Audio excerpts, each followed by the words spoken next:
மத்தேயு சுவிசேஷம் 26வது அதிகாரம் 38வது வசனத்தை வாசிக்க கேட்போம். அப்பொழுது அவர், என் ஆத்துமா மரணத்துக்கு ஏதுவான துக்கம் கொண்டு இருக்கிறது, நீங்கள் இங்கே தங்கி என்னோட கூட விழித்திருங்கள் என்று சொல்லி.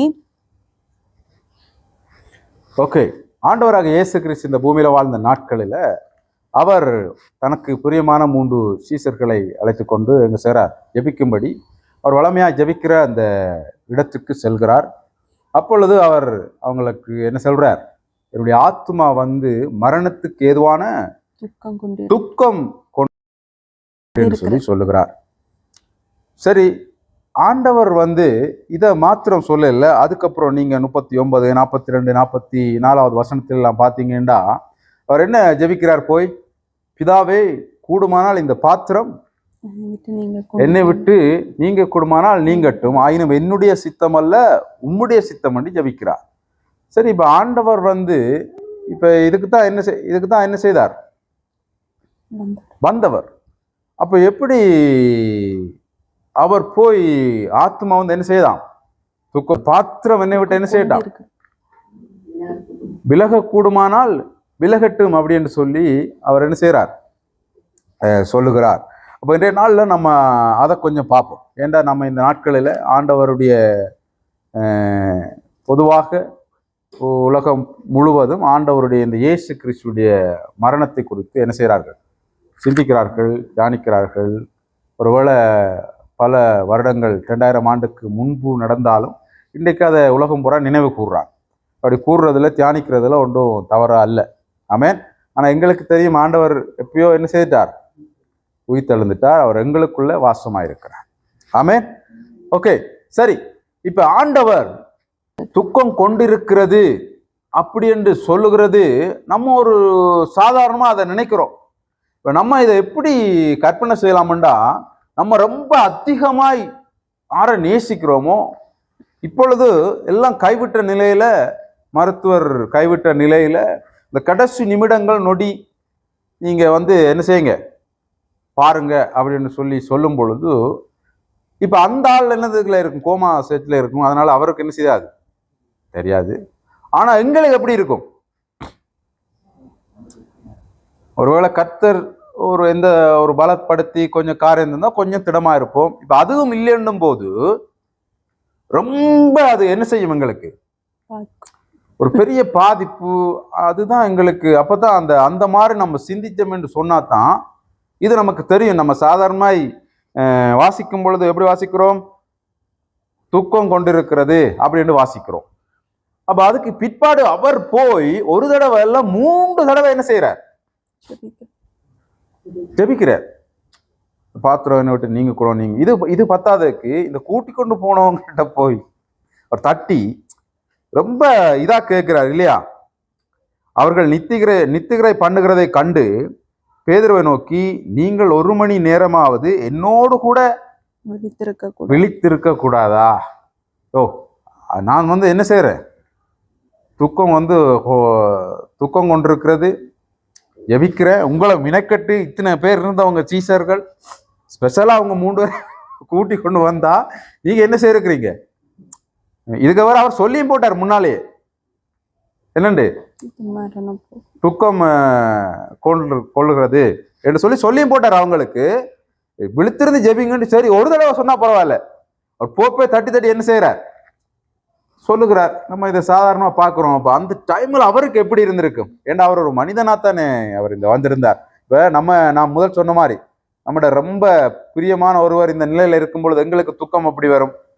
அந்த டைம்ல நம்ம நல்லா பாட்டி ஒன்று செய்து நல்லா ரொம்ப ஹாப்பியா இருந்தா எப்படி இருக்கும் அப்ப சூழ்நிலை? இப்ப இங்க அப்படித்தான் இருக்கு.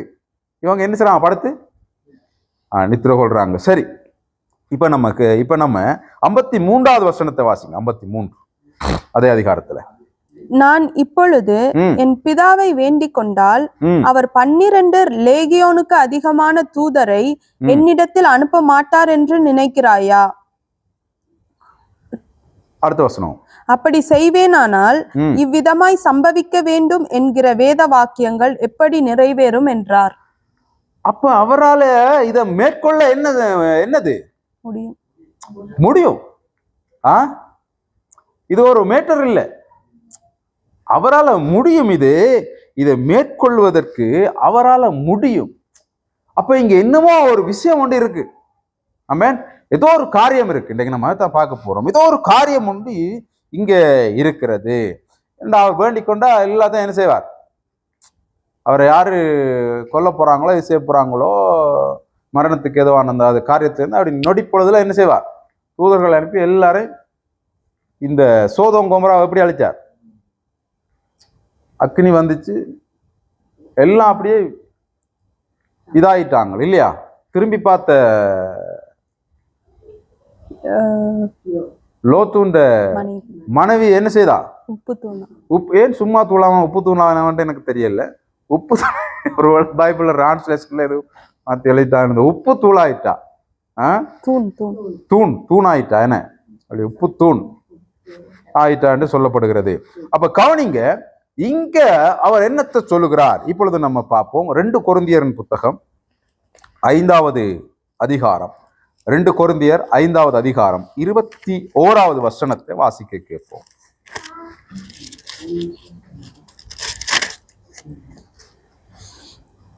நாம் அவருக்குள் தேவனுடைய நீதியாகும் படிக்கு பாவம் அறியாத அவரை நமக்காக பாவமாக்கினார்.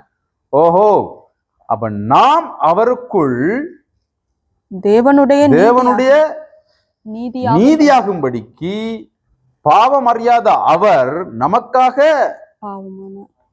பாவமாக்கினார். அப்படிதான் இருக்கு, பாவமாக்கினார். சோ அப்ப அவர் ஒரு பாவமும் என்ன செய்யல, அறியல. நமக்காக அவர் எங்களுடைய பாவங்களை அவர் மீது என்ன செய்யறார்? இப்ப ஏற்றுக்கொள்ளுகிறார், பாவமாக்க படுகிறார். சாதாரணமா நம்ம எதுவுமே செய்யாம நம்ம மேல ஒரு பெரிய குற்றச்சாட்டு வருதுன்னு வைங்க, எப்படி இருக்கும்? தாங்க முடியாது, கொஞ்சம் எழுந்துரும். நம்ம ஒரு ஒன்று இல்லைன்னு என்ன செய்யறோம்? பார்த்துருவோம். இங்க அவர் எதுவுமே அறியவில்லை, அவர் எப்படி இருக்கிறாராம்? அப்ப எங்களுடைய ஒவ்வொருவருடைய பாவங்களையும் இப்பொழுது அவர் இந்த டைம்ல அவர் இப்ப என்ன செய்ய போறார்? ஆஹா, அது அவருக்கு என்னது? தேவன் கிட்ட இருந்து சில நிமிடங்கள் ஒருவேளை பிரிக்கப்படும். என்ன பாவம் என்ன செய்யும்? தேவனிடத்துல இருந்து எங்களை பிரிக்கிறது இல்லையா? அங்கதானே ஆரம்பத்துல மனித குலத்தினுடைய ஆரம்பத்துல சரித்திரத்துல பிசாசு என்ன செய்தான்? தேவனுடைய உறவிலிருந்து மனுஷனை என்ன செய்தான்? பிரிச்சுட்டான். பகலின் குளிர்ச்சியான வேளையில் அவர் வரும்பொழுது மனுஷன் என்ன செய்யறான்? இப்ப ஒளிச்சிருக்கிறான். ஆஹா, இப்பொழுது இங்க இவர் என்ன செய்யறார்? எங்களுடைய பாவங்களை எல்லாம் அவர் மேல அதை சுமக்கும் பொழுது அவரால என்ன செய்ய முடியலையா? ஆத்மா மரணத்துக்கு ஏதுவான துக்கம் கொண்டிருக்கிறது. அவரால் அதை அப்ப இயேசு கிறிஸ்துனுடைய அந்த அன்பு, தேவனுடைய அந்த அன்பை நம்ம இந்த நாட்களில் இதை ஆண்டவருடைய பாடுகளை தியானிக்கிற நாம இதை கொஞ்சம் நம்ம என்ன செய்யணும்? தியானிக்கணும். சாதாரண லேசா நமக்கு ஒரு கீறல் விழுந்துட்டாலே நமக்கு அது எவ்வளவு பெரிய ஒரு வலிய வேதனையை தருகிறது. ஆனால் இவர் இந்த உலகத்தின் முழு மனுக்குலத்தினுடைய அந்த பாவத்தை அவர் என்ன செய்தார்? தன்னுடைய சரீரத்திலே அவர் சுமக்கிறார். அது அவருக்கு என்ன செய்யறது? ஒரு ஆத்மாவில் ஒரு பாரத்தை கொண்டு வருகிறது. அப்ப கூடுமானால் இந்த பாத்திரம் என்ன விட்டு கூடுமானால் நீங்கும், ஆனாலும் என்னது? உம்முடைய சித்தப்படி அதை செய்யும் என்றார். இப்ப நம்ம இதை கொஞ்சம் இன்னும் கொஞ்சம் அவர் எங்களோட பாவங்களை அவர் சுமந்தா தானே பாவமாக்கப்பட்டார். இதை கொஞ்சம் இன்னும் கொஞ்சம் விரிவா பார்ப்போம். இப்ப நீங்க ஏசாயா தீர்க்கதரிசன புத்தகம் 53வது அதிகாரம்.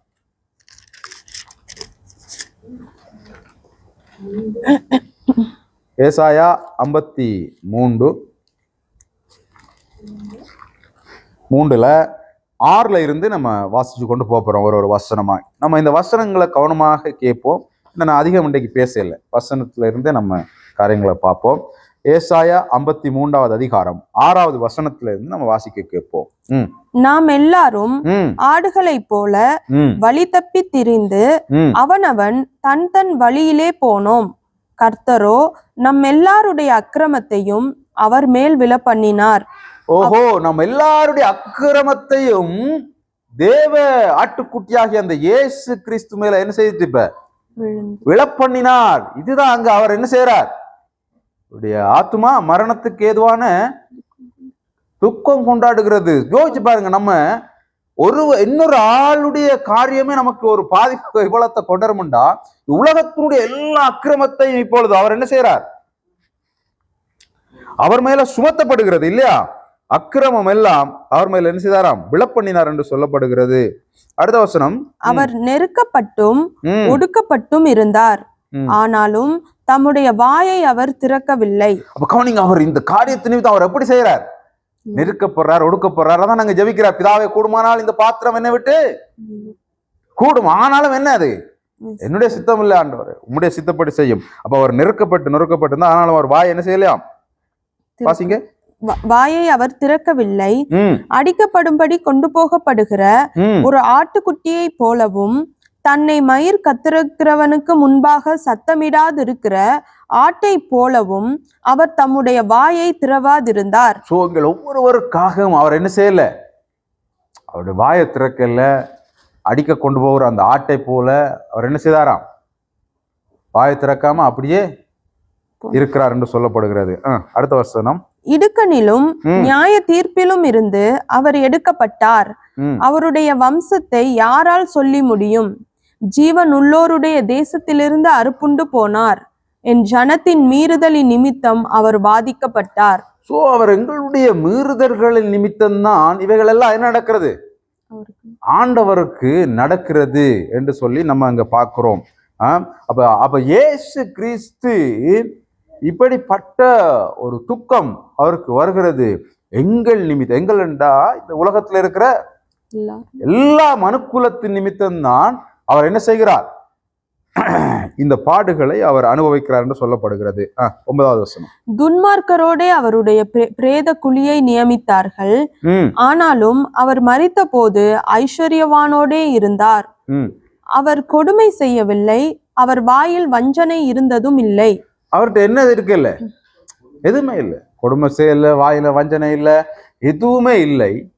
அப்ப நம்ம அறிந்ததுனால நமக்கு இது தெரியுது, தேவனை அறிந்ததுனால நமக்கு இது என்ன செய்யுது தெரியுது. அறியாதவர்களுக்கு என்ன செய்யாது, இது அவங்களுக்கு என்ன செய்யாது தெரியாது. அப்ப அவர் என்ன செய்யலையா, கொடுமை செய்யவில்லை, வாயினால எந்த வஞ்சனையும் என்ன செய்யல அவருக்கு இருந்ததும் இல்லை என்று சொல்லப்படுகிறது. 10, 11, 12. கர்த்தரோ அவரை நொறுக்க சித்தமாகி அவரை பாடுகளுக்கு உட்படுத்தினார். அவருடைய ஆத்துமா தன்னை குற்ற நிவாரண பலியாக ஒப்பு கொடுக்கும் போது அவர் தமது பாருங்க இப்ப எது குற்ற நிவாரண பலியாக, அங்க என்ன ஜெபிக்கிறார், என் ஆத்துமா மரணத்துக்கு ஏதுவானது. புரியுதா இப்ப அங்க அவர் என்ன ஜெபிக்கிறார், ஆத்துமா மரணத்துக்கு ஏதுவாக துக்கம் கொண்டிருக்கிறது. இங்க என்ன வாய்ச்சோம், அவருடைய ஆத்துமா தன்னை குற்ற நிவாரண பலியாக ஒப்பு கொடுக்கும் போது, அப்ப அவருடைய ஆத்துமா குற்ற நிவாரண பலியாக என்ன செய்கிறது, ஒப்பு கொடுக்கப்படுகிறது. யாருக்காக, எங்க ஒவ்வொருவருக்காக. ஆமென். அவர் தமது சந்ததியை கண்டு நீடித்த நாளாய் இருப்பார். கர்த்தருக்கு சித்தமானது அவர் கையினால் வாய்க்கும். அடுத்த 2 வசனம், அவர் தமது ஆத்தும வருத்தத்தின் பலனை கண்டு திருப்தியாவார். தன் தாசனாகிய நீதிபரர் தம்மை பற்றும் அறிவினால் அநேகரை நீதிமான்கள் ஆக்குவார். அப்ப கவனிங்க, அவரை நம்ம அறிந்து கொள்ள யாரெல்லாம் அறிந்து கொள்ளுகிறார்களோ அவர்கள் எல்லாம் இப்ப எப்படியா மாறுறாங்க, நீதிமான்கள் ஆக்குறார். அதனாலதான் நாம் எல்லாரும் எப்படி ஆக்கப்பட்டிருக்கிறோம், நீதிமான்களாக, ஆசாரிகர்களாக அவர் என்ன செய்யறாருங்களே, ஒவ்வொருவரையும் ஆக்கி இருக்கிறார். நம்ம கொஞ்சம் கற்பனை செஞ்சு பாருங்க, நம்ம செஞ்ச மீறுதல், நம்மட பாடுகள், நம்மட காரியங்களுக்காக அவர் தேவனுடைய குமாரனாய் இருந்தும் அவர் இந்த பூமிக்கு எங்களுடைய பாவங்கள் எல்லாம் அவர் ஏற்றுக்கொண்டு அவர் ஆத்மாவில அவர் என்ன பலி, குற்ற நிவாரண பலியாய் கொடுத்து அவர் எங்கள் ஒவ்வொருவரையும் நீதிமான்களாக்கி இருக்கிறார். ஆமென். அதைத்தான் இந்த நாட்கள்ல என்ன செய்யறாங்க, லெந்து நாட்கள் என்று சொல்லி நினைவு கூறுகிறார்கள். ஓகே.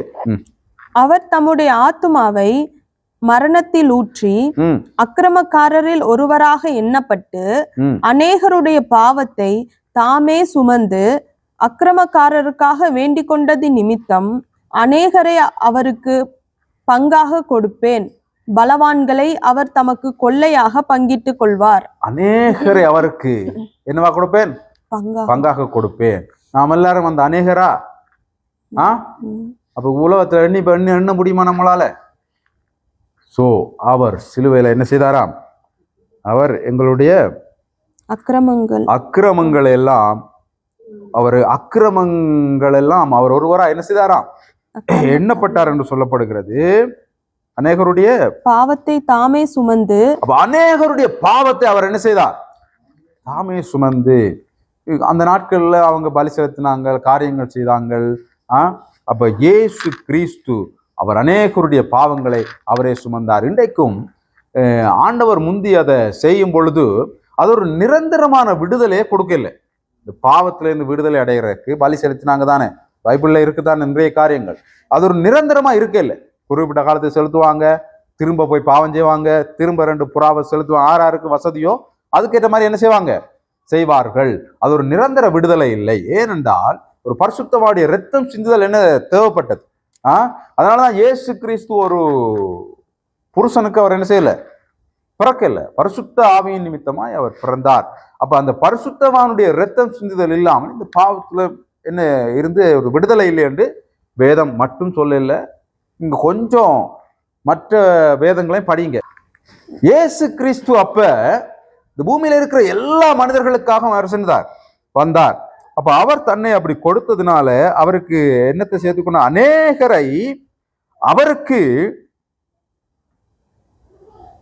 பங்காக கொடுப்பேன். அநேகரை என்ன செய்தார்? அவருடைய சிலுவை மரணத்தின் நிமித்தம் அநேகரை அவர் பங்காக பெற்றுக்கொண்டார். சரி, இவ்வளவு என்னது? இயேசு கிறிஸ்து வாழ்ந்த நாட்களில் அவருடைய பாடுகள், இந்த மரணத்துக்கு போவதற்கு முன்பாக சீசர்களோடு கூட பழமையா ஜெபிக்கிற அந்த கெத்செமனே என்ற இடத்துல போய் அவர் வியாகுலப்பட்டு ஜெபித்த அந்த ஜெபம் என்ன ஜெபம்? என்னுடைய ஆத்துமா மரணத்துக்கு ஏதுவான துக்கம் கொண்டிருக்கிறது. இதாவே கூடுமானால் இந்த பாத்திரம் என்னை விட்டு நீங்கட்டும். சரி, இவ்வளவு என்னது நமக்கு தெரியும், நமக்கு விளங்கிட்டு. இப்ப இதுக்கு பிற்பாடு இந்த சீசர்கள் என்ன செய்யறாங்கன்னு சொல்லி இப்ப நம்மட கதையை பார்ப்போம். ஆமென். இப்ப நம்மளை குறித்து பார்ப்போம். சரி, இப்ப வாங்க, அங்க வாங்க, எங்க வாங்க, மத்தேயுக்கு வாங்க. மத்தேயு 26வது அதிகாரம் 48வது வசனத்திலிருந்து வாசிக்க கேட்போம். அவரை காட்டி கொடுக்கிறவன், நான் எவனை முத்தம் செய்வேனோ அவன்தான், அவனை பிடித்து கொள்ளுங்கள் என்று அவர்களுக்கு அடையாளமாய் சொல்லி இருந்தான். சரி, நம்மளை குறித்து பாக்குறதுக்கு இன்னும் கொஞ்சம் இயேசு கிறிஸ்துவ குறித்து கொஞ்சம் பார்ப்போமா? இன்னும் கொஞ்சம். ஓகே, இப்ப நம்மளை காட்டி கொடுக்கிறவன் என்ன வாசிங்க? நம்மளை அவரை காட்டி கொடுக்கிறவன், நான் எவனை முத்தம் செய்வேனோ அவன்தான் அவனை பிடித்துக் கொள்ளுங்கள் என்று அவர்களுக்கு அடையாளம் சொல்லி இருந்தான். இப்ப 55 வாசிங்க. அந்த வேளையிலே இயேசு ஜனங்களை நோக்கி, கள்ளனை பிடிக்க புறப்படுகிறது போல நீங்கள் பட்டயங்களையும் தடிகளையும் எடுத்துக்கொண்டு என்னை பிடிக்க வந்தீர்கள். நான் தினந்தோறும் உங்கள் நடுவிலே உட்கார்ந்து தேவாலயத்தில் உபதேசம் பண்ணி கொண்டிருந்தேன். அப்பொழுது நீங்கள் என்னை பிடிக்கவில்லையே. நல்லா கவனிங்க. இது எங்களுக்குரியது. இப்ப எங்களுக்குரியது. சரி, இப்ப இவரே சொல்றார். என்ன சொல்றார் இயேசு? அங்கதானே நிக்கிறேன் பலமையா, உங்களோட தான் நான் என்ன செய்யறேன், ஒன்றா இருக்கிறேன். அங்க என்ன செய்திருக்கலாம், பிடிச்சிருக்கலாம். சரி, அவங்களோட ஒன்றா இருக்கிறார், இதெல்லாம் செய்கிறார். அப்ப இவன் ஏன் இந்த முத்தம் செய்துதான் இப்ப இவங்களுக்கு என்ன செய்யணும்? இப்ப தெரியப்படுத்தணும். அதான் தெரியும். இப்ப நான் உங்களோட இருக்கிறேன். இப்ப நீங்க என்ன செய்ய போறீங்க? பிடிக்க போறீங்க. சில பேர் அறையிறக்கு. இப்போ ஒரு ஆள் என்ன முத்தம் செய்ததான் உங்களுக்கு தெரியுமா? நல்லா கவனிங்க. இயேசு கிறிஸ்துவும் அவருடைய சீசர்களும் அவர் இருந்த அந்த நாட்களில நான் நினைக்கிறேன், இது என்னுடைய கருத்தா, இது என்னுடைய சொந்த கருத்து, அவர் எந்த வித்தியாசத்தையும் காட்டல. நான் பாஸ்டர். சில சபையில போய் பாருங்க, பாஸ்டர் மாதிரினா அப்படி தனி மேசை போட்டு தனி கதிரை போட்டு தனியாக சாப்பாடு வைப்பாங்க. மற்றவங்களுக்கெல்லாம் பிளாஸ்டிக் கப்பில் டீ கொடுப்பாங்க. பாஸ்டருக்கு என்ன கப்பு? அந்த இது மார்பிள் கப்பில் கொடுப்பாங்க. ஓ அப்படியெல்லாம் இருக்கு. பாஸ்டர் மனசுக்கு ஒரு கணம் கொடுப்பாங்க, கூப்பிட்டு அப்படி வச்சு பாஸ்டரோட வச்சு தான் சாப்பாடு கொடுப்பாங்க, எல்லாம் செய்வாங்க. இந்த மாதிரி நீங்க நிறைய இடம் போயிருக்கிறீங்க. பட் இங்க இயேசுவை பாருங்க, அவர் வாழ்ந்த நாட்களில. இப்ப இங்க கவனிங்க, இயேசுவை பாருங்க, அவர் வாழ்ந்த நாட்களில அவர் அப்ப அவன் வந்து அவரோடு கூட ஒருத்தன் வந்து முத்தம் செய்யும் போதுதான் இவனுக்கு என்ன தெரியுது மற்றவர்களுக்கு, ஓஹோ இவர் தான் என்னது. ஸோ அவர் எப்படி பழகிறாருன்னு பாரு. நம்ம எப்படி பழகிறோம்? நமக்கு எல்லாம் வித்தியாசம் தெரியுதா? வித்தியாசம் தெரியுதில்ல நமக்கு. பாஸ்டர் ஒன்று விசுவாசிக்கும் என்ன தெரியுது?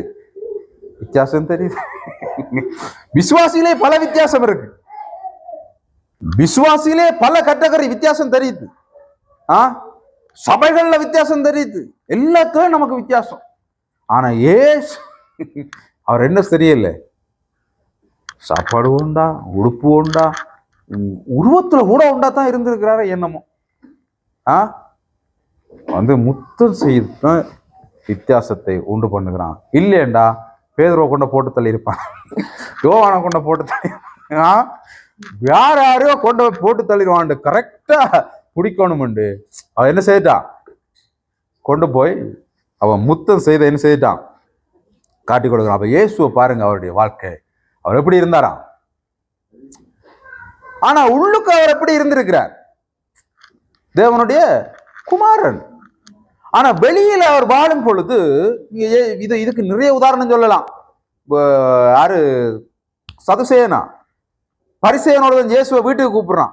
இயேசு வாழ்ந்த நாட்கள்ல இயேசு வீட்டை வந்துட்டார், சாப்பிட கூப்பிடுறான். இயேசு வீட்டை வந்திருக்கிறார், சரியா? அந்த ஊர்ல இருக்கிற ஒரு பாவியாகிய ஸ்திரீ இயேசு இங்க இருக்கிறார் என்று சொல்லி பரிமள தைலம் எல்லாம் எடுத்து கொண்டு ஓடி வர்றா. அவங்க வீட்டுக்கு போனவங்களா பார்த்தோம் நினைக்கிறேன். வீட்டுக்கு வர்றா. வீட்டுக்கு வந்து அந்த இயேசு அந்த அந்த அவ பார்த்து என்ன சொல்றா, உன் விசுவாசம் உன்னை ரட்சித்தது, சமாதானத்தை போன்றா. ஆனா பரிசேயன் இங்க உள்ள என்ன நினைக்கிறான், உள்ளுக்கு பாரு பாரு பாரு, அவள் பாவியான பொன், அவ இயேசு தொடுறார், இவருக்கு விளங்க இல்லையா? அப்ப இயேசு, ஆனா இயேசு இப்ப பாவம் செய்தவரா இல்லைண்டா? இயேசு அதாவது அவர் நார்மலா வாழும் பொழுது அவர் எப்படி வாழ்றார், நார்மலா சிம்பிளா வாழ்ற. ஆனா உள்ளுக்கு அவருக்கு தெரியும் நான் ஆரண்டு.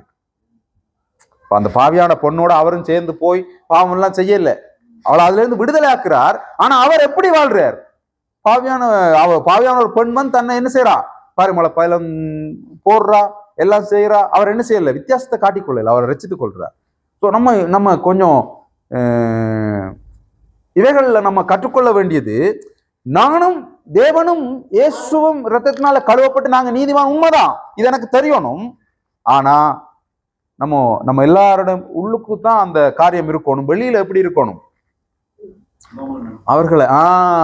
அதனாலதான் இங்க யூதாஸ் வந்து என்ன செய்யறான், காட்டி கொடுக்குறான். அங்கால 55வது வசனத்துல, இங்கதான்ப்பா இருக்கிறேன், உங்களோட தான் இருக்கிறேன் டெய்லி.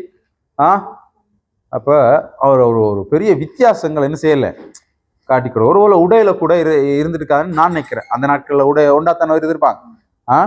உடையில கூட இப்போ இந்த வெள்ளோட பொறுத்துற சபையெல்லாம் இருக்கு பாரு, உடையில வித்தியாசம், அதுல வித்தியாசம், அந்த மாதிரி இருக்கிறாங்க. சரி, ஓகே. அப்ப அது ஒன்று. அடுத்த காரியம் இப்ப நம்ம வாசிச்சு கொண்டு வருவோம். 26வது அதிகாரத்துல, மத்தேயு 26ல பார்ப்போம். 56வது வசனத்தை வாசிக்கும். 56. ஆகிலும் தீர்க்கதரிசிகள் எழுதியிருக்கிற வசனங்கள் நிறைவேறும்படி இவைகள் எல்லாம் சம்பவிக்கிறது என்றார். அப்பொழுது சீஷர்கள் எல்லாரும் அவரை விட்டு ஓடி போனார்கள். இதான் மேட்டர். இப்ப சீஷர் என்ன செய்தாங்க, ஓடி போயிட்டாங்க. பாருங்க, நீங்க வந்ததுல இருந்து கவனிச்சு பாருங்க. சீசரை நீங்க அங்க மலைக்கு வந்ததுல இருந்து கவனிச்சு பாருங்க. ஜெபிக்க வந்ததுல இருந்து நித்திர கொள்றான். இவர் வந்து விளக்கம் எல்லாம் கொடுத்து பாக்குற, கெஞ்சி கூட பாக்குற. 1 மணி நேரம் இருங்கப்பா. ஆத்மா என்ன செய்யுது, துக்கமா இருக்கிறேன். யாருக்காக, உங்களுக்காகத்தான். நீங்க எப்படி வந்து நித்திர உங்களுக்காகத்தான். யாருக்கு, பேதுரு, உனக்காகத்தான். உன்னுடைய மீறுதல் அக்கிரமம் எல்லாத்தையும் என்ன செய்ய போற, இப்ப சுமக்க போற உன்னால தானப்பா. நீ வந்து கொஞ்சமாச்சு எனக்கு என்ன செய், கோஆபரேட்டிங் கொஞ்சமாச்சு என்ன செய்யப்பா, கெஞ்சுறார். 3 தரம் வந்து பார்க்கிறார், ஒருக்கா இல்ல 3 தரம் வந்து பார்க்கிறார், வந்து பார்க்கிறார். கடைசியா சொன்னார், ஓ நீ என்ன செய், நல்லா படுத்து, நல்லா படுத்து நித்திர கொள்ளு அப்படின்னு சொல்லி அவர் சொல்லுகிறார். அப்ப அதுக்கு அவர் விளக்கம் கொடுக்கிறார். மாமிசம் என்னது? பலவீனமா இருக்கும், ஆவி உற்சாகமானது. அப்ப என்ன செய், ஆவியில உற்சாகப்படு. நமக்கு மாமிசம் எங்களுக்கு பலவீனமா இருக்கும் பொழுது எங்களுடைய ஆவியில நம்ம என்ன செய்யணும்? தேவனை உற்சாகமா வச்சிருக்கலாம். மாமிசம் வந்து பலவீனமானதான். இப்ப எனக்கு காய்ச்சல் கொண்டு வருது, ஒரு வைரஸ் வந்துட்டு உள்ள, இப்ப என்ன செய்யும்? சரீரம் சோர்ந்து போயிடும். அப்ப ஆவியை நம்ம உற்சாகம் வச்சிருக்கா என்னது? மைண்ட்ல, சிந்தனையில ஆண்டவர். இப்ப நமக்கு வந்து ஜெபிக்க முடியல, இல்லைன்னா ஒரு காரியம் செய்ய முடியல, வேதத்தை வாசிக்க முடியலன்னு வை, சரியா? டயர்டா இருக்கு. இந்த டைம்ல நான் மற்ற காரியம் செய்யறேன்னு வைங்க, ஏதோ உண்டு, டிவி பார்க்குறேன், இல்லை சீரியல் பார்க்குறேன், வேற என்னது, கொஞ்சம் காமெடி பார்க்குறேன், மைண்டு ஃப்ரீ ஆகட்டும். இதென்ன இது, இதென்ன இது? அதுதான் நமக்கு பலவீனமா இருக்கல்ல சரீரம். அப்போ அது செய்ய கூடுதல்ல. எனக்கு உண்மையான சரீரத்துல பலவீனம்டா நம்ம ஆவியில உற்சாகமா இருக்கலாம், எது தேவனை துதிக்கலாம், ஒரு காரியத்தை போட்டு என்ன செய்யலாம், கேட்டு கொண்டிருக்கலாம். இதுதான் நம்மளோட ஆவியை வந்து நம்ம என்ன செய்யணும்? உற்சாகமா வச்சிருக்கணும். ஒருவேளை சரீரத்துல பலவீனமா இருக்கு, இன்னைக்கு எனக்கு சரீரம் முடியலை, காய்ச்சல், சேர்த்துக்கு வர இல்லை, ஆனால் நம்ம ஆவியில நான் என்ன செய்யலாம்? சேர்த்துக்கு வரல, முடியலைன்ட்டு நம்ம ஊர் சுத்தினா அது வந்து நான் மாமிசத்துல என்ன செய்யறேன்? அதான் வித்தியாசம். அப்ப இங்க சீசர்கள் சொல்றார், நீங்க என்ன செய்யுங்க, ஜெபிங்கன்னு அவர் வந்து எழுப்பி விடுறார். சரி, ஓகே. இப்ப சீசர்கள் இங்க 56 கடைசியில என்ன வாய்ச்சோம்? அப்பொழுது அப்படியே எல்லாம் செய்து இப்ப இயேசுவை பிடிச்சோன்னா சீசர் என்ன செய்தாங்க? ஓடி போயிட்டு அதுதான் ஓட்டம். இப்ப விளங்குதா ஏன் அவன் அங்க ஜெபிக்கல? இவனுங்க ஏன் ஜெபிக்கலன்றது நமக்கு இப்ப விளங்குதா? சில நேரங்களில் சபைகள்ல இப்படித்தான் என்ன செய்வாங்க, எடுத்தான் ஓட்டம். நம்ம எங்க வாழ்க்கையில பல நேரங்கள்ல ஆண்டவர்கிட்ட என்ன செய்யறோம்? ஓட்டம் தான், ஓடுறது. ஆண்டவர் விட்டு நம்ம எங்க வாழ்க்கையில பல இடங்கள்ல, பல சமயங்கள்ல, பல சூழ்நிலைகள்ல ஓடுறது. ஆமென். நம்ம அவருடைய ரத்தத்தினால கழுவப்பட்டு நம்ம இப்ப எப்படி ஆயிட்டோம்? நீதிமான்களாக்கி அவர் இப்ப எங்களுக்குள்ள வாசமா இருக்கிறார். ஆமா, நம்ம பல நேரங்கள்ல என்ன செய்யறோம்? ஓடுறது ஓட்ட போட்டி தான். மரதன் ரேஸ் எங்களுடைய வாழ்க்கையில பல நேரங்கள்ல நம்ம ஓடுகிறோம். இங்க இப்ப வந்து 28:1 வாசிங்க. 28:1. அதே மத்தேயுல 28:1. ஓய்வு நாள் முடிந்து வாரத்தின் முதலாம் நாள் விடிந்து வருகையில் மகதலேனா மரியாளும் மற்ற மரியாளும் கல்லறையை பார்க்க வந்தார்கள். போறங்க. இப்ப இது வந்து இப்ப இவங்க ஓடிட்டாங்க தானே, இயேசுவை பிடிச்சிட்டாங்க, சரியா? இப்ப இவங்க யாரு? எல்லாம் ஓடிட்டாங்க விட்டுட்டு. சரி, இப்ப இயேசு மரிச்சு உயிர்த்தெழுந்துட்டார். இயேசு மரித்து இப்ப கல்லறைக்கு கொண்டு என்ன செய்யாச்சு? அவரை வச்சாச்சு. இவன் ஓடினவன் எது வரைக்கும் ஓடிட்டான் தெரியுமா? அப்படியே ஓடிட்டாங்க. பெண்கள் வந்து நிலைமையை யோசிச்சு பாருங்க, ஆம்பளை எங்கட நிலைமை. பெண்கள் வந்து கல்லறைக்குள்ள அவரோட பொடியை இப்ப என்ன செய்யறாங்க? பார்க்க வர்றாங்க. இந்த சீசர் கூட்டம் ஓடிச்சு பாருங்க.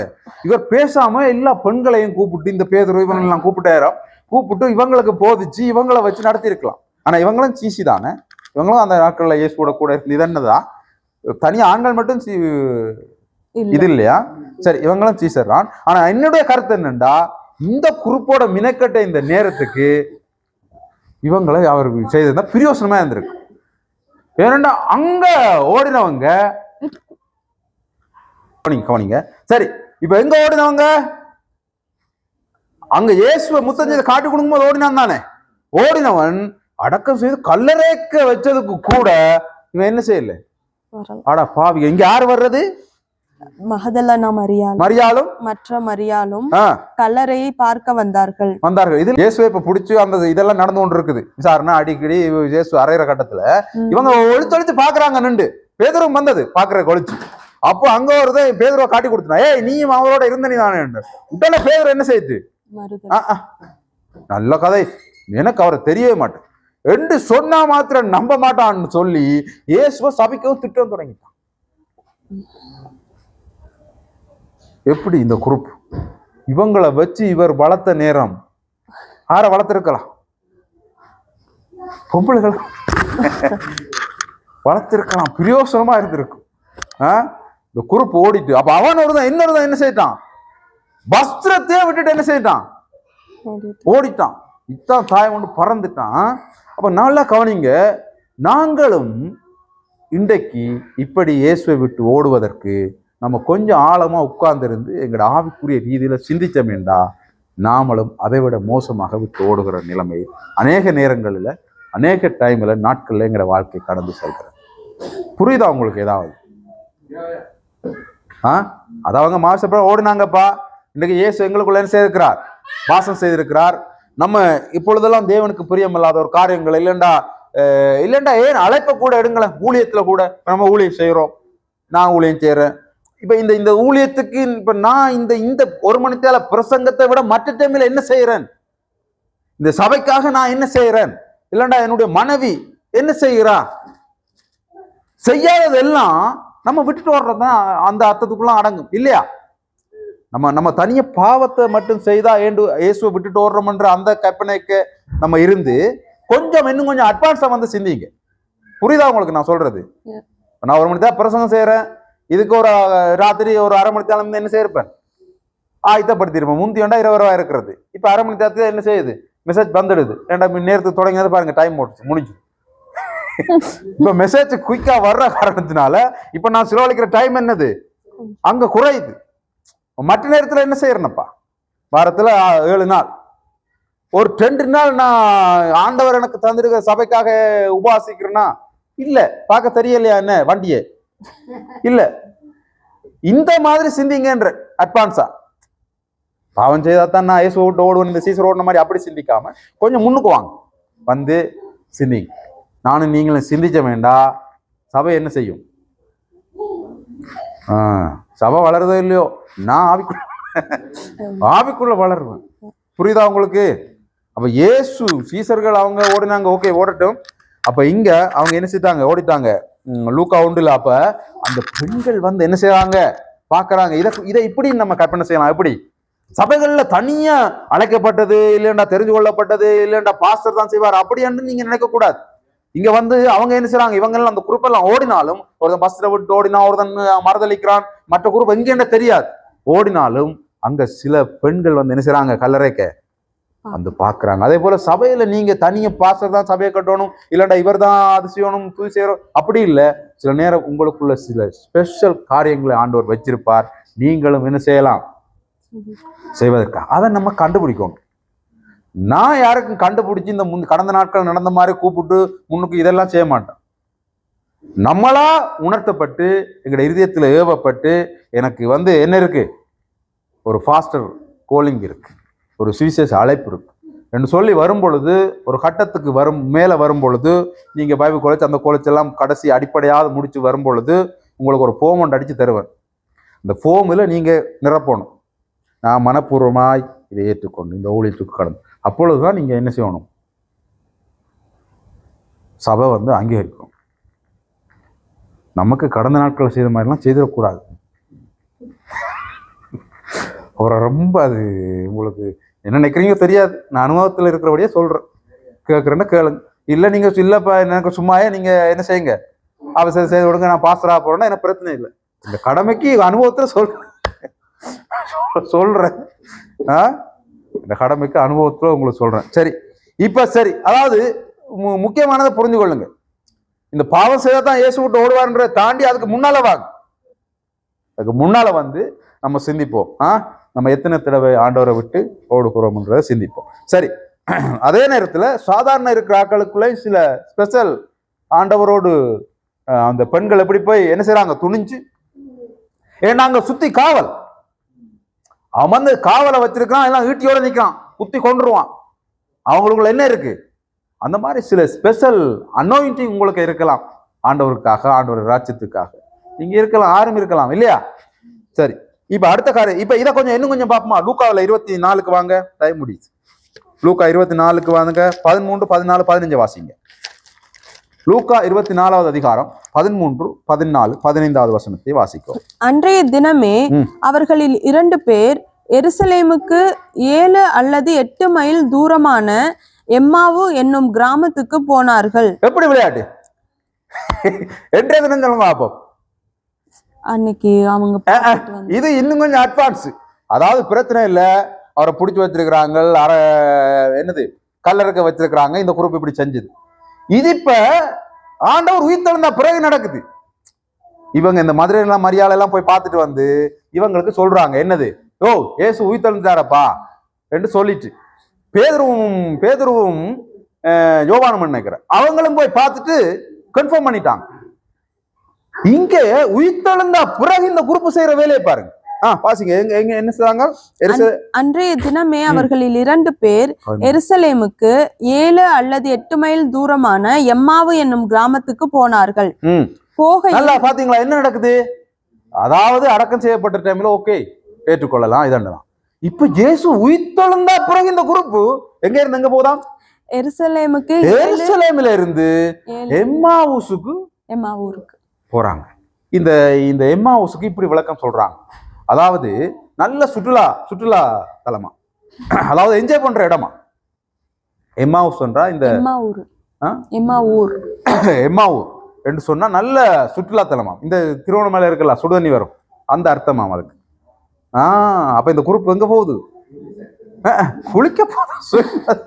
அட பாவி, இயேசு கிறிஸ்து உயிர்த்தெழுந்த உடனே இவன் அந்த இடத்துல இருந்து எங்க ஓடுறான்? அங்க ஓடி போறான். வாசிங்க. இப்ப ஆண்டவரை பாருங்க என்ன செய்யறாரு, எவ்வளவு நல்ல ஆண்டவர். போகையில் இந்த வர்த்தமானங்கள் யாவையும் குறித்து அவர்கள் ஒருவரோடொருவர் பேசிக்கொண்டார். எந்த வர்த்தமானம்? இயேசுவை பிடிச்சிட்டாங்க, கொண்டுட்டாங்க, அரைஞ்சிட்டாங்க, இப்ப உயிரோட எழுந்துட்டார். நம்ம என்ன செய்வோம்? ஜாலியா சுற்றலாம். ஆண்டவர் இயேசு கிறிஸ்துவ நான் சொந்த ரட்சகரா ஏற்றுக்கொண்டுட்டேன், எனக்கு ஒரு சமாதானம் தந்துட்டார், விடுதலை தந்துட்டார், ஒரு சபையை தந்திருக்கிறார், ஆதரவு செய்யறோம், எல்லாம் செய்யறோம். நம்ம என்ன செய்வோம்? ஜாலியா இருப்போம். ஜாலியா இருப்போம். நம்ம மட்டும் என்ன ரட்சிப்பை அனுபவிச்சுட்டு ஜாலியா இருப்போம். சரி, அப்ப இவங்க என்ன செய்யறாங்களாம்? போறாங்க. போகும்போது வாசிங்க, இப்ப வாசிங்க. இப்படி அவர்கள் பேசி சம்பாஷித்துக் கொண்டிருக்கையில் 15 வாசி. இப்படி அவர்கள் பேசி சம்பாஷித்துக் கொண்டிருக்கையில் இயேசு தாமே சேர்ந்து அவர்களுடனே கூட நடந்து போனார். எப்படி இயேசு? இந்த குரூப் என்ன செய்யுது? உயிர்த்தெழுந்தா பிறகு இவன் போக வேண்டியது அங்க எங்க? எருசலேம். இவன் இப்ப எருசலேம் எங்க போறான்? எம்மாவுஸ் போறான். இயேசு இப்ப எங்க போறார்? அவங்களோட போறார், அங்க போறார். அதுதான் ஆண்டவர். அவர் எங்களை என்ன செய்ய மாட்டார், விடுறதே இல்லை. இதுதான் பிரச்சனை. விட்டுட்டாருன்னு சொன்னா நம்ம திருந்திடுவோம். கைய விட்டுட்டாருன்னா திருந்திடுவோம். இவர் விடுறதே இல்லை, யாரையும் விடுறது இல்லை. அவன் தான் அங்க இருந்து உயிர்த்தெழுந்த செய்தி கேட்டப்பவும் ஓடுறான். எங்க? சுடுதண்ணி கிணத்துக்கு போறான், என்ஜாய் பண்ற. ஆனா ஆண்டவர் அங்க போய் என்ன செய்யறார்? அவர் தன்னை வெளிப்படுத்துறார். இவனுக்கு புரியவே இல்லை. அங்க போயிட்டார். சரி, டைம் முடிஞ்சதுன்னா நான் வசனம் வாசிக்க நான் சொல்றேன். அங்க போயிட்டார். இப்ப கூட சாப்பிடா எல்லாம் செய்ய இவனுக்கு என்ன செய்யல, விளங்கவே மாட்டேன்னு இயேசு வந்திருக்கிறார். இவர் அவரை தன்னை என்ன செய்யறார்? வெளிப்படுத்துறார். எத்தனை நல்ல ஆண்டவர் நமக்கு உண்டு. ஆமென். எத்தனை. இப்ப அப்படியே வாங்க, இதுக்கு வாங்க, மத்தேயுக்கு வாங்க. 8வது வசனத்தை வாசிங்க. 28:8 நினைக்கிறேன். மத்தேயு 28:8.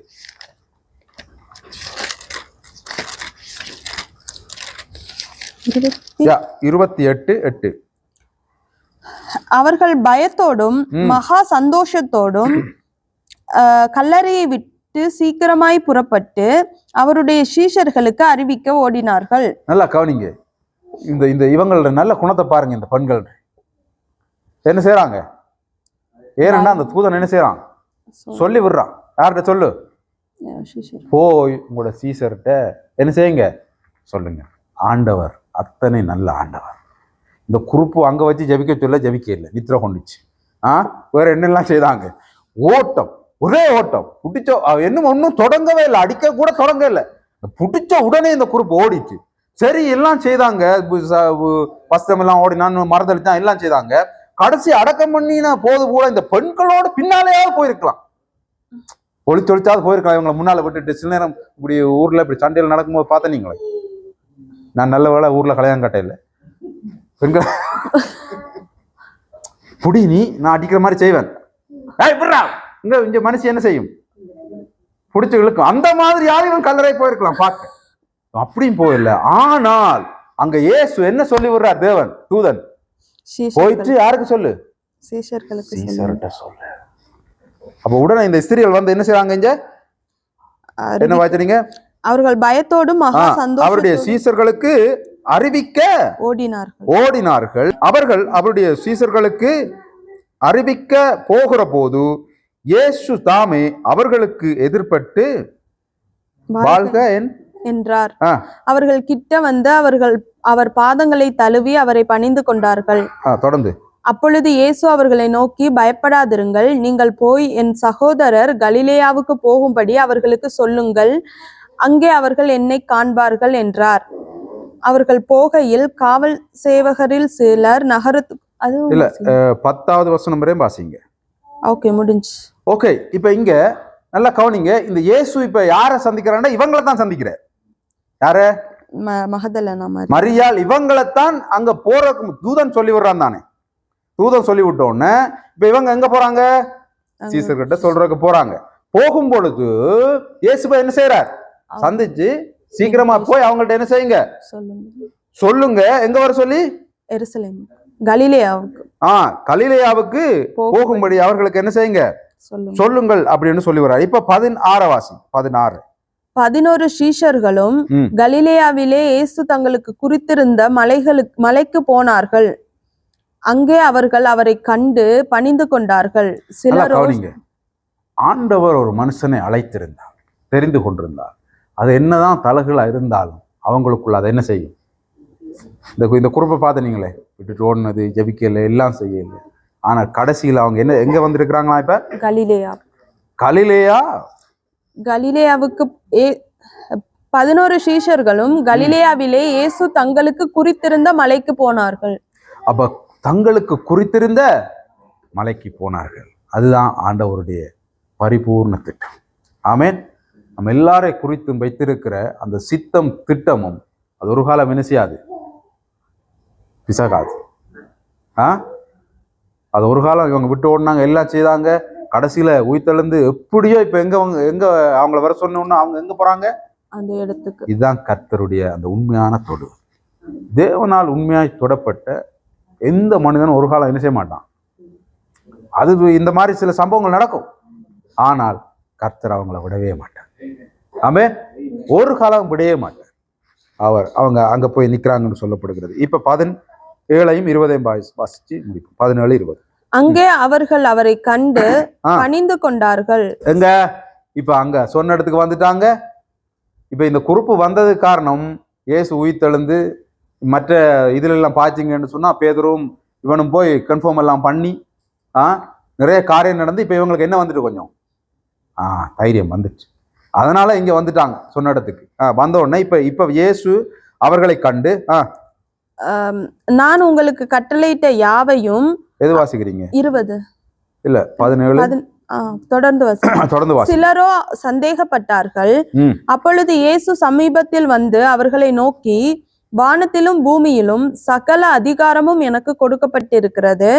ஆகையால் நீங்கள் புறப்பட்டு போய் சகல ஜாதிகளையும் சீஷராக்கி பிதா குமாரன் பரிசுத்த ஆவியின் நாமத்திலே அவர்களுக்கு ஞானஸ்நானம் கொடுத்து, நான் உங்களுக்கு கட்டளையிட்ட யாவையும் அவர்கள் கைக்கொள்ளும்படி அவர்களுக்கு உபதேசம் பண்ணுங்கள். இதோ உலகத்தின் முடிவு பரியந்தம் சகல நாட்களிலும் நான் உங்களுடனே கூட இருக்கிறேன் என்றார். ஆமேன். நல்லா கவனிங்க. அவங்களுக்கு என்ன செய்யறார், உயிர்த்தெழுந்து போய் இந்த கட்டளையை கொடுத்து அவங்க எல்லாரையும் அனுப்பி விடுகிறார். இப்பொழுதுதான் அவங்க அப்போஸ்தலர் நடவடிக்கைக்கு நீங்க வந்து பார்த்தீங்கன்னு சொன்னா அவங்க எல்லாரும் ஒருமனப்பட்டவர்களாய் ஆண்டவருடைய கட்டளையை நிறைவேற்றுவதற்காக என்ன செய்யறாங்க, மேல் வீட்டுல அவங்கள் காத்து இருக்கிறார்கள். அப்படி காத்திருக்கிற பொழுதுதான் அவங்க மீது யார் வர்றார்? இப்ப இந்த குறிப்பு இப்பவும் வந்து மேல் வீட்டர்ல இருக்கும் பொழுது என்னத்தோட இருக்குது? சந்தேகம் இல்லை, பயத்தோட தான் இருக்கிறாங்க. யாருக்கு? யூதருக்கு, ரோமருக்கு பயத்தோட தான் இந்த குறிப்பு இருக்குது. அப்பொழுதுதான் இயேசு கிறிஸ்து சொன்ன மாதிரி பரிசுத்த ஆவியானவர் அவங்க மீது வந்து இறங்குறார். இறங்கின பொழுதுதான் பேதுரு எழும்பி அவங்கள பார்த்து என்ன சொல்றார்? யோ, நீங்க தான் இயேசுவை கொலை செய்தீங்க, சிலுவையில் அரைஞ்சீங்க அப்படின்னு சொல்லி அப்போஸ்தலர் 2:36-38 வசனங்கள் அவர் சொல்றார். நீங்க மனம் திரும்புங்க இயேசுவிடத்தில் என்று சொல்லும் பொழுது அந்த ஜனங்கள் நாங்க என்ன செய்யணும் என்று கேட்கிறார்கள். அப்பொழுது பேதுரு என்ன சொல்றான்? ஒவ்வொருத்தரும் மனம் திரும்பி பாவ மன்னிப்புக்காக ஞானஸ்தானம் எடுங்கள் என்றான். அப்பொழுது தான் 3000 பேர் என்ன செய்றாங்க? ஞானஸ்தானம் எடுக்கிறார்கள். ஆரை கொண்டு கர்த்தர் செய்தார்? பரிசுத்தாவியானவர் தான் மறுதளிச்சது, ஓடினது, கூட நித்திர கொள்ளையில ஜெபிச்சது, வேற என்னது, எம்மாவுசுக்கு குளிக்கிறதுக்கு போனது, சுற்றுலாவுக்கு போனது. அதனால நம்ம யாரையும் இல்லைண்டா எங்களையும் நம்ம என்ன செய்யக்கூடாது, நினைக்கக்கூடாது. ஆமேன். ஆனா இந்த மாதிரி பேதுரு மாதிரி அவமானப்படாம, யோவான மாதிரி வஸ்திரம் இல்லாம ஓடாம, இன்றைக்கே இந்த வார்த்தையை கேட்டு மனம் திரும்பினா டீசெண்டா பிஹேவ் பண்ணலாம்.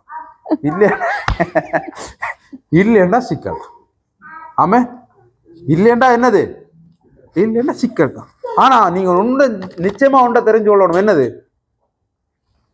என்ன சிக்கல் வந்தாலும் விட மாட்டார் ஆண்டவர்.